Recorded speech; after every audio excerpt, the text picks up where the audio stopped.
Stop mencari kedamaian. Stop. Ini nggak ada di universitas, nggak ada. Nggak ada. Ini pelajaran kesadaran. Ini bukan logika. Ini.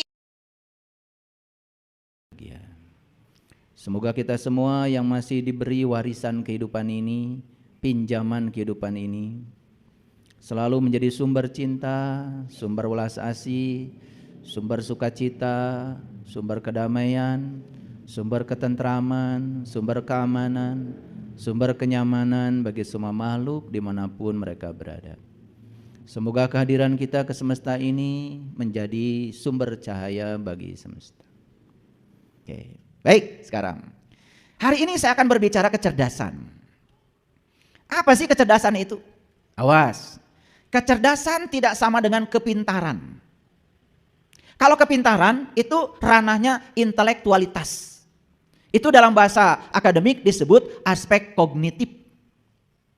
Maka di situ banyak sekali tuh ahli-ahli psikologi yang sangat terkenal, yang telah menganalisis bahwa intelektualitas manusia itu yang disebut dengan aspek kognitif itu ada 6 tingkatan. Tingkatan yang paling rendah disebut mengingat. Tingkatan yang lebih tinggi dari situ disebut memahami.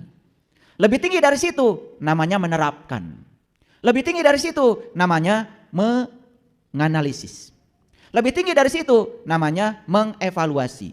Nah, yang paling tinggi keterampilan berpikir namanya adalah mensintesa, mencipta. Nah, itu dibangun di dunia akademik. Itu pun kalau benar gurunya ngajarnya.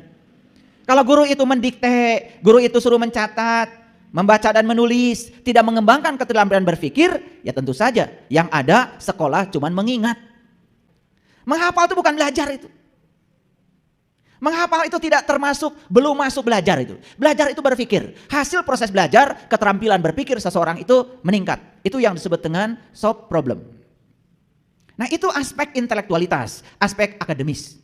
Sehingga jangan heran kalau ada orang sekolahnya tinggi tetapi, mohon maaf, masih melakukan tindakan-tindakan yang melawan hukum dan norma.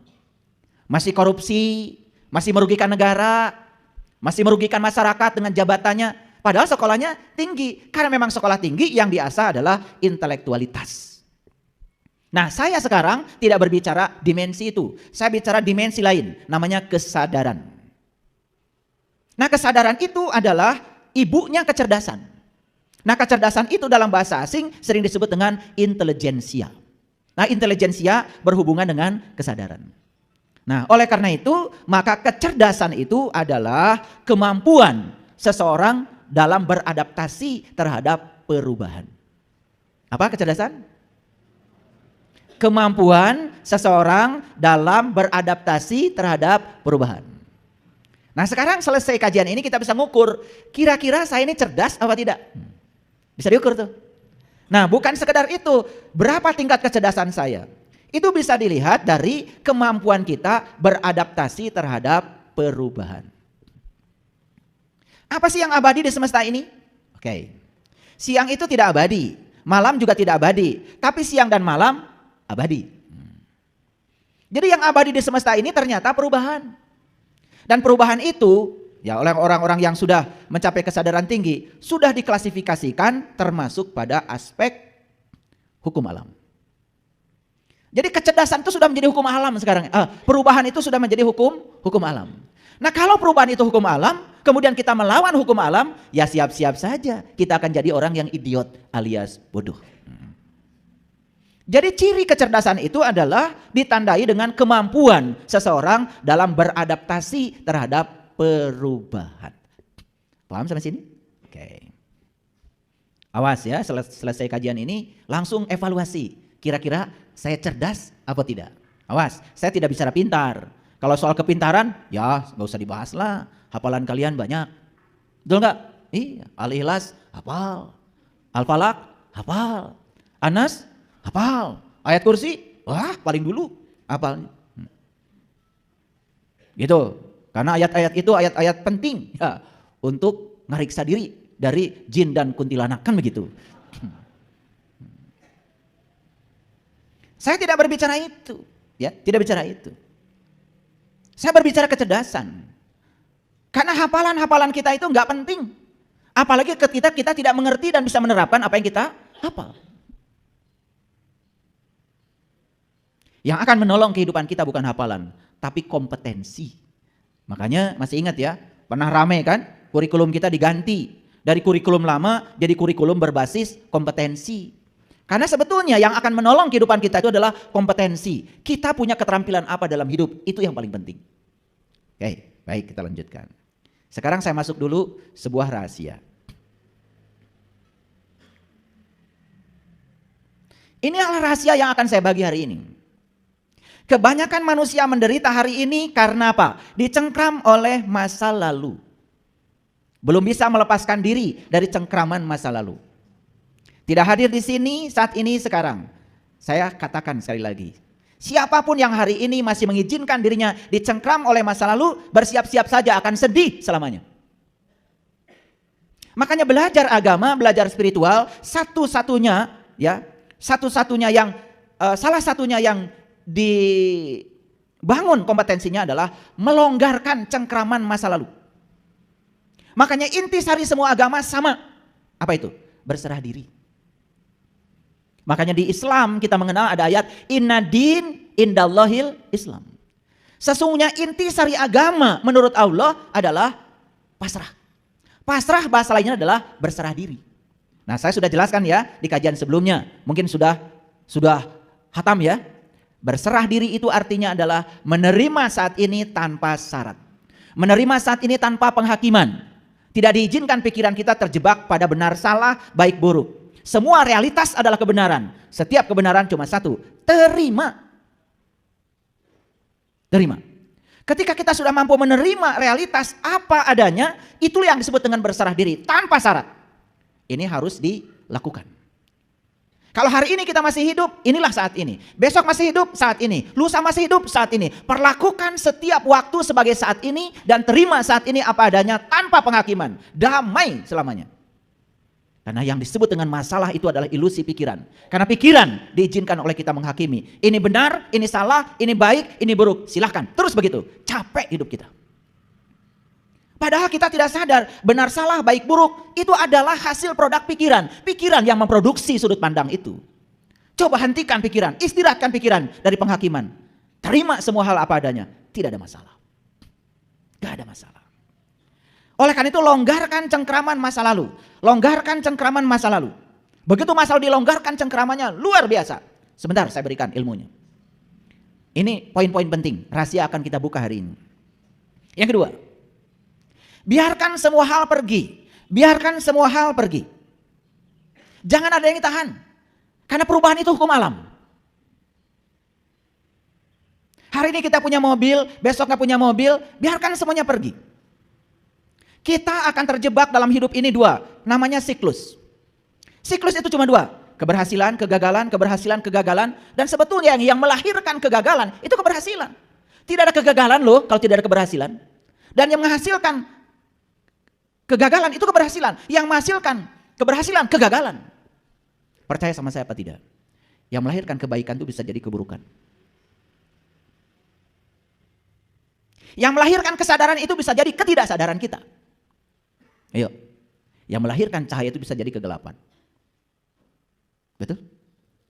Nabi Muhammad itu keren sekali. Dalam sebuah hadis bilang begini.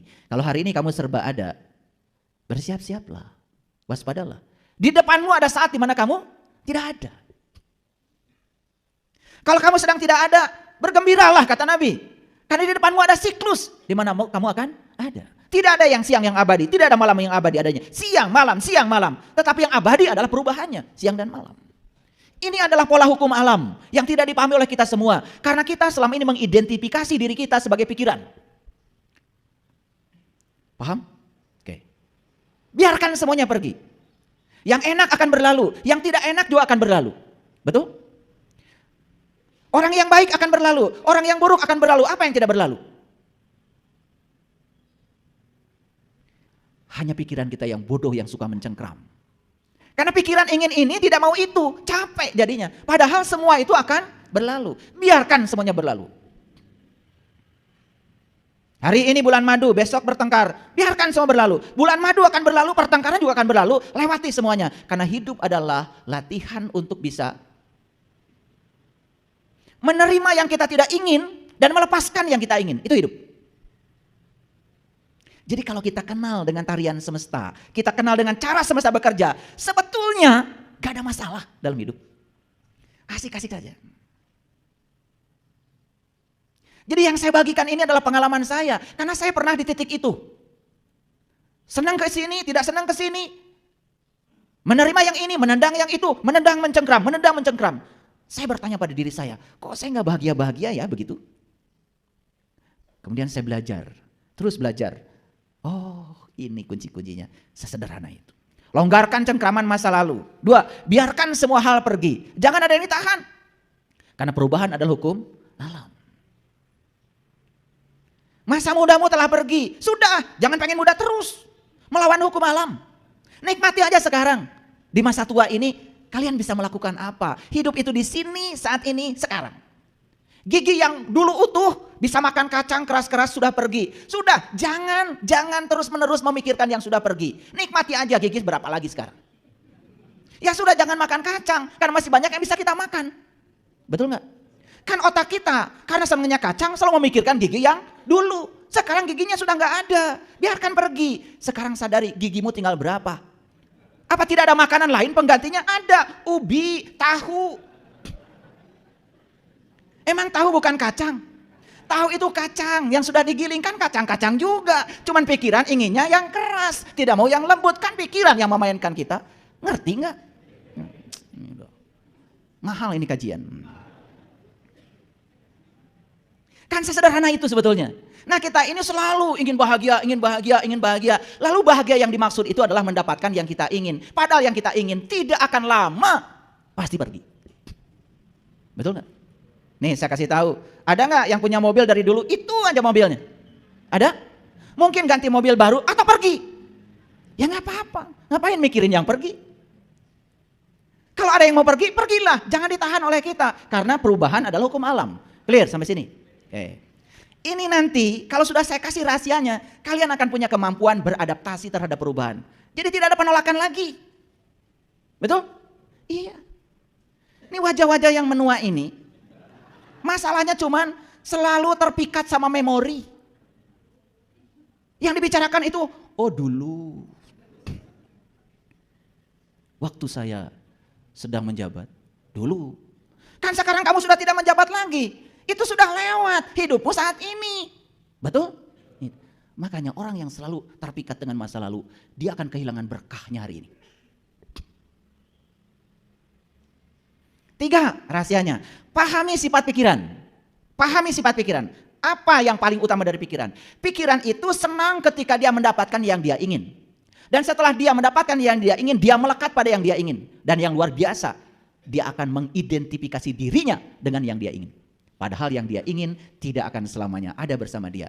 Pada saat yang dia ingin pergi, akibatnya pikiran akan marah, menolak. Betul? Iya. Makanya penyakitnya sederhana. Migrain. Saya kasih tahu ya, kalau kalian migrain itu nggak usah minum obat sakit kepala. Telusuri dari mana nih migrain itu? Migrain itu jelas ada kemelekatan pikiran karena dia mengidentifikasi diri dengan yang dia ingin. Padahal yang dia ingin pasti akan berlalu. Itu saja. Sederhana kok. Sederhana kan? Nah kalau ngaji dengan saya sederhana. Tapi bisa dipraktekkan. Saya tidak menjanjikan apa-apa kok. Tetapi saya menjamin siapapun yang mempraktekkan ini akan mendapatkan hasilnya di sini saat ini sekarang. Gak tahulah namanya apa itu pahala atau pahalu, saya juga gak ngerti. Saya tidak pernah menjanjikan apa-apa. Tapi kalau dipraktekkan, hasilnya kita nikmati di sini saat ini sekarang. Oke, terasa? Ngerti sekarang sifat pikiran? Pikiran itu sukanya yang dia ingin. Dan ketika dia mendapatkan yang dia ingin, dia akan melekat pada yang dia ingin. Dan setelah itu dia akan mengidentifikasi diri sebagai yang dia ingin. Contoh, dia mengidentifikasi sebagai orang kaya. Pasti tidak siap tidak kaya, bukan? Salah pikiran mengidentifikasi orang kaya. Padahal jadi orang kaya itu tidak abadi. Suatu saat akan ada siklus di mana dia tidak kaya lagi. Supaya dia merasakan sebetulnya tidak kaya itu hanya sedang merasakan betapa sesuatu itu terasa adanya kalau sudah tidak ada. Paham maksud saya? Kan kalian udah punya pengalaman. HP dekat dengan kalian. Begitu HP tertinggal, panik bukan? Kan terasanya adanya HP itu kalau sudah tidak ada, apalagi hilang. Jadi sebetulnya ketika kita diambil bagian kita oleh Allah sementara waktu, Allah sedang mengajarkan betapa yang ada pada kamu itu sangat berarti dan terasa berartinya ketika tidak ada sementara. Kalau ada terus, kalian tidak akan bersyukur. Mungkin ada yang punya pengalaman kan? Alah dulu ketika jaya 100.000 itu, wah. Tapi sekarang 100.000 tidak ada. Terasa sekali betapa luar biasanya 100.000. Ngerti maksudnya? Jadi Allah hanya sedang mengajarkan itu pada kita. Bukan menyiksa, bukan mengazab. Tidak mungkin dia Allah yang maha pengasih mengazab hambanya sendiri. No, tidak. Dia sedang mengajarkan kepada kita untuk belajar merasakan kedewasaan. Itu saja. Terasa? Oke. Yang keempat, bebaskan kebergantungan pada wujud. Karena semua yang berwujud ini pasti berubah. Betul? Sebelah sini nih, ingin istrinya muda terus. Kemudian diidentifikasi oleh pikiran bahwa istri saya tetap cantik, tetap muda. Faktanya berubah. Saat berubah pikiran gak nerima, kan mulai mikir tuh. Cari yang diinginkan pikiran. Saya harus kasih contoh, karena kalau dikasih contoh kalian tuh susah ngertinya. Ngerti maksud saya? Ya sama yang sebelah sini juga jangan tertawa dulu. Diidentifikasi suaminya gagah, betul nggak? Jalannya tegap, betul nggak? Iya, nggak perlu pakai obat kuat. Lah kemudian loyo, peot, lah karena perubahan. Kamu tidak menerima perubahan itu, belanja ini, ya pergi ke sini, pergi ke situ, wah macam makin tertipu. Karena pikiran mengidentifikasi kalau suami saya gagah dan muda. Kan pikiran yang membuat kita menderita, bukan fakta, bukan realita. Kita tidak ikut realita, tidak ikut perubahan. Jadi dikunci oleh pikiran kita sendiri. Betul apa tidak? Iya. Dulu ke pasar beli sayuran. Sekarang perginya nggak ke pasar. Cari toko obat kuat.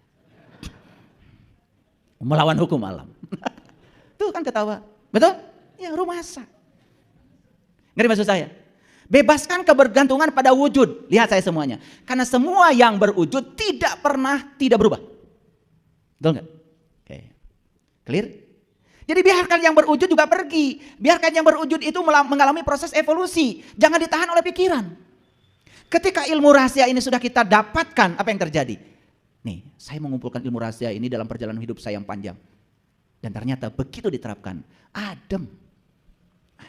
Yang kelima, sadari bahwa kenegatifan sebagai hambatan batin. Lihat saya semuanya. Ada hukum alam namanya law A, law of attraction.